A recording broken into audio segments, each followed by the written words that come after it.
Hi, this is Farmington Mayor Nate Duckett. I'm here today with a special edition of our Mayor's Table as we address an important issue here in our community, and that's water conservation.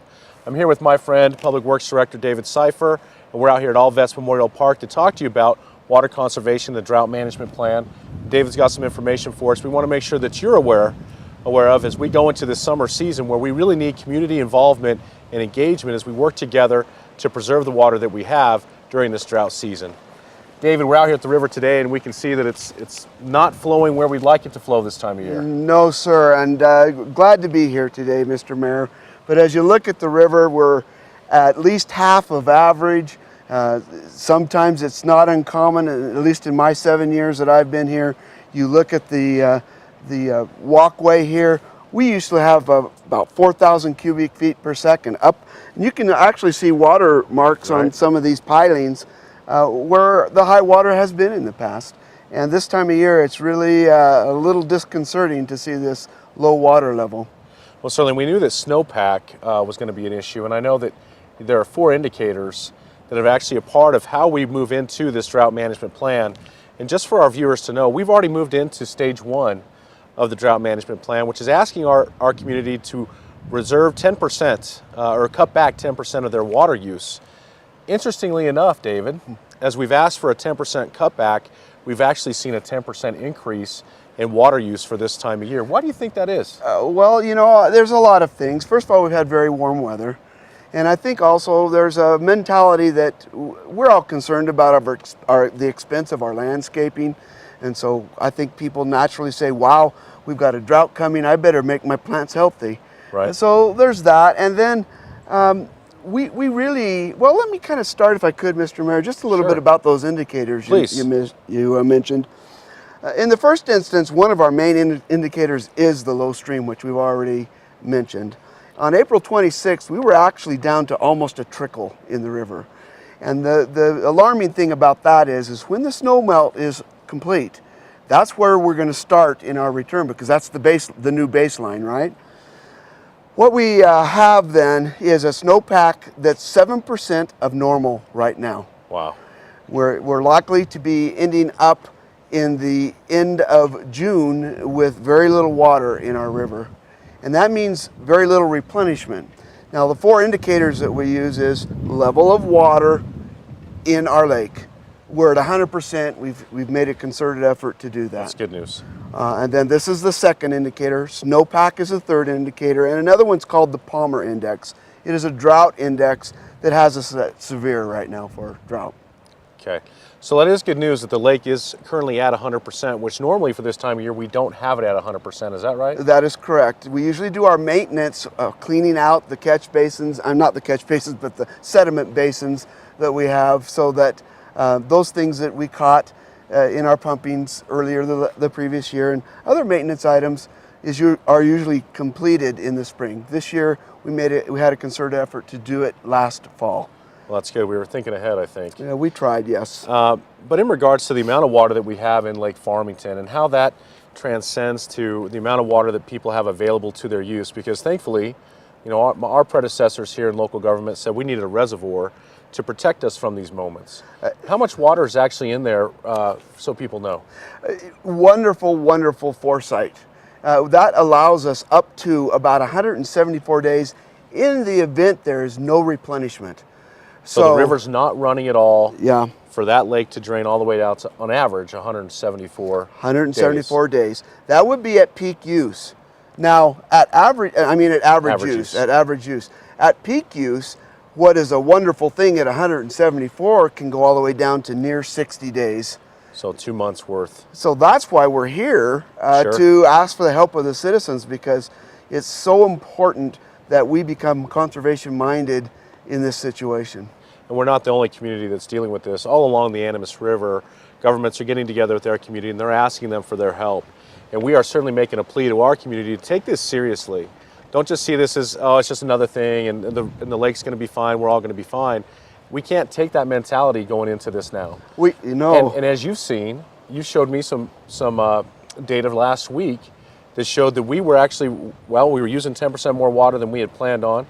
And because of such low snowpack and the lower and higher elevations, that window of the lake being able to maintain its full status is starting to creep further back. That is correct. We hoped originally, as would be normal, that we would have until July 1st to have a total count on a totally full lake, and now we've lost maybe as much as a month on that prediction. So council has already passed the request to move into stage 1 of our water conservation efforts, but it sounds like we may need to push to stage 2 much sooner than expected. Are you anticipating that? We're going to consider it on the council meeting of June 12th. Okay.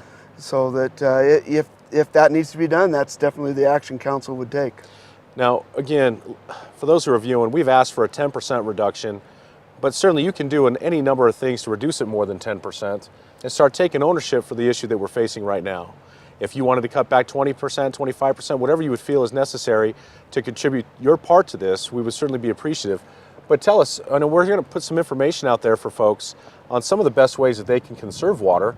What are some of those things that you think people could do right now that will help them reduce right away? We have a lot of great ideas. I first want to commend to you the website, fmtn.org. Okay. Go right there, and on the front page we have a link that goes right to all the different bits of information. First of all, we talked about how we're doing in the 30-day rolling average compared to last year. Are we accomplishing what percent savings? There's a little thermometer there that I think people will find of interest. But back to the ideas that you're speaking of, washing our car is a simple one that we all do.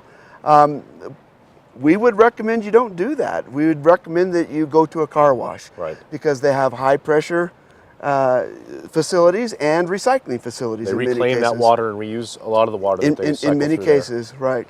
And in either case, because they're using high pressure, they're going to save water, which just washing your car is a common thing, is to use as much water consumption as you would in all else in one day. And remember, our outside use accounts for about 70% of our water usage. And so for landscaping and grass, that's about 70% of our total water use. Yes, yes. Wow. Yeah, when we start talking about landscaping, grass, swimming pools, hot tubs, those types of things, fountains, hot tubs, and swimming pools, in fact, we're asking that people, if they're not full, don't fill them, and if they are full, don't refill them. Well, that's some good thoughts. The other thing, and I was thinking about my household, is being able to actually put what is a 10% or a 15% reduction in water use in my household. What does it actually look like? And we talked about the average household uses about 7,000 gallons a month. 7,000 for a small family. That's if you're talking about the baseline, not landscaping type issues, yes. Okay. And so in taking my water bill, if I took 7,700 gallons is what I'm trying to reduce each week in use. And some of those things that people, just to get an idea here, we talked about leaks and making sure you're taking care of leaks, whether it's in your sprinkler system, whether it's a toilet that's continuing to leak, whether it's the water coming out of your HVAC system, your air conditioning system. I don't know how many times I've driven through a neighborhood and you see streams of water flowing down the back of people's roofs from their air conditioner. Get somebody up there. If you can't fix it yourself, call. Get somebody up there to take care of that, because a leak that lasts all day long, that's a lot of wasted water. It is a lot of wasted water. You can lose, just out of a single drippy faucet that would take you a half hour and a $1 washer to put back in there, you can lose about 8,000 gallons in a year's time in a leaky faucet. It's in times like this, we just have to be conservation minded. Turn off the TV if you need to and go fix that thing that needs fixed, or call a plumber. It's you get to save money too, of course. In the long run, yeah. Yeah, and so it's a positive win-win situation when we get up and do those types of things. And I like to hose my patio off, right? Well, Sure. no more. I've got to go use that $6.95 broom Sure. from the hardware store now. Right. So in looking at some of the other things you could do, we have a list that's going to be available on the fmtm.org website. There's also some information out there that talks about how much water is used doing the daily things that you may do, whether it's taking a shower versus taking a bath, brushing your teeth, shaving, the dishwasher versus dishwashing by hand, the clothes washer. And I think of clothes washing just from the standpoint that a lot of these shirts that I wear on a daily basis, they don't get really dirty. There's an economic setting I can use on my washer in those situations. So, and not only that, we really ought to make sure we get a full load when we do it. I mean, we're kind of spoiled. Wear your pants 2 times instead of 1 time. Yes. Yep. So a lot of good ideas out there for people, things they can do on their own, but we're really asking the community to take ownership of this. put forth your best foot, hold each other accountable too, because as we move into these stages, there are fines that are involved for people who may be abusing the water restrictions that we have out there. That's right. Fines are initiated in phase 2, and then actual water rate increases are initiated if you end up in a stage 3 or 4. In a stage 4, Mr. Mayor, I hate to even mention it, but of course, no landscape watering is allowed in a stage 4. And I just pray to God we never get there. I agree. There's millions and millions of dollars built into our landscaping here throughout the city, in your public areas and also in your personal yards. And we certainly don't want to get to stage 4. Let's address this issue now so that we don't have to move into that and save everybody the cost of having to replace that in the long run.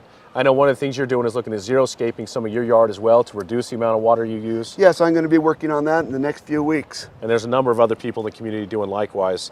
But again, this is on us, Farmington. We have to own this. We have to make sure that we're doing all we can to protect this vital resource during this drought time of year. The use it or lose it mentality, that doesn't exist right now. We have to save it so that we have it throughout the entire summer. And you know, Mr. Mayor, I should say that even the state engineer's office has made it clear to us that on the water rights side of things, in these kinds of emergency, the use it and lose it does not count. Right. And people don't need to worry about that part of it either. No. Well, and beyond Farmington, there's a lot of other water users too. So yes, we're really doing this for the greater good. And we pray to God that He will send us rain this summer in a timely fashion to help us replenish what we have. Sure, I think, and if we do our part, then He'll do His part. That's right. Well, thank you for joining us on this special edition of the Mayor's Table. David, thank you for being here today. We hope our city and our community as a whole will do the best they can to protect our water and our supply this summer.